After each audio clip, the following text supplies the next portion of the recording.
everyone, my name is Kimmi. Welcome back to my channel, and boy do I have news for you! After a strong 21 years of my life, I have officially watched all the Harry Potter movies!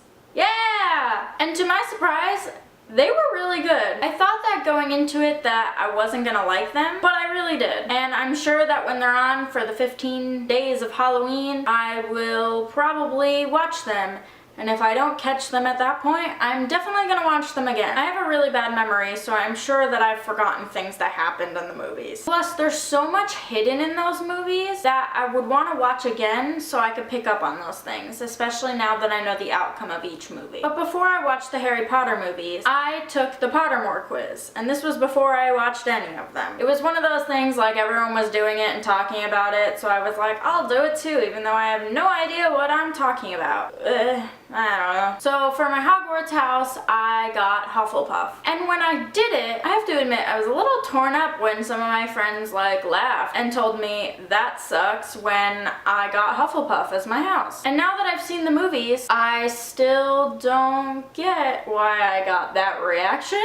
I don't know, I mean, they're extremely unproblematic, they don't cause any trouble, and they're good people. For example, Cedric Diggory. And can I just say how upset I was when Cedric Diggory was killed? Like, what the fuck was that? I felt like I legitimately lost someone. I never thought in my years becoming a 21-year-old that I would be actually upset that a character from the Harry Potter movies died. He belonged to Hufflepuff, which made it worse for me. I felt like I literally lost someone. And I take that seriously now, which is like a thing that happens after you know what it means and what house you belong to and you watch the movies. Now, guaranteed, I was a bit behind. I came into this fandom very late, but I'm kind of enjoying it. Better late than never, right? But I was curious as to what house other people belong to, so I decided to do a little poll on my Twitter. I only got a few people to answer it, but that's okay. But it actually seemed that Gryffindor and Hufflepuff were the two houses that most people belong to. Gryffindor was number 1, Hufflepuff was 2nd, Slytherin was 3rd, and Ravenclaw was last. So take that, people who said Hufflepuff sucks. Anyway,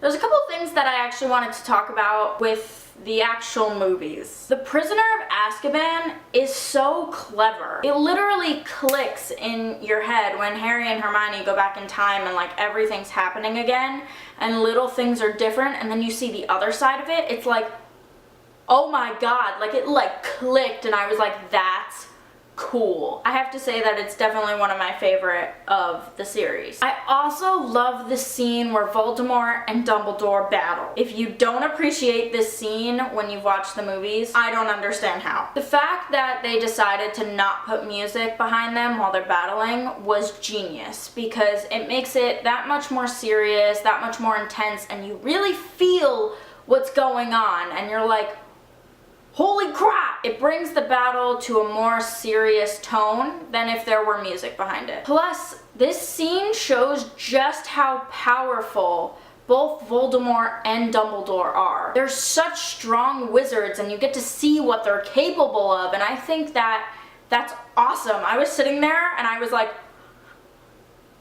cool, magic, wands, cool things. Definitely has to be one of my favorite scenes of the whole series. And the last thing that I kind of want to touch on is Neville's character development. He's such a secondary character. He's like the character that you laugh at and then you kind of feel bad for because it gets picked on and everything happens to him. And then towards the end of the series, he becomes practically like this so-called hero. He helps with the killing of Voldemort, and without Neville, Harry wouldn't have been able to do it by himself. And I think that for someone who's such a secondary character, he becomes such a powerful character. I just think the character development over all the movies is insane and really well thought out. Anyway, I feel like I've talked your ear off enough about the Harry Potter series. If you enjoyed this video, give that like button a click. Subscribe to my channel if you want to see more vlogs, and if you want to see me talk about other movies, especially Disney movies, you could look right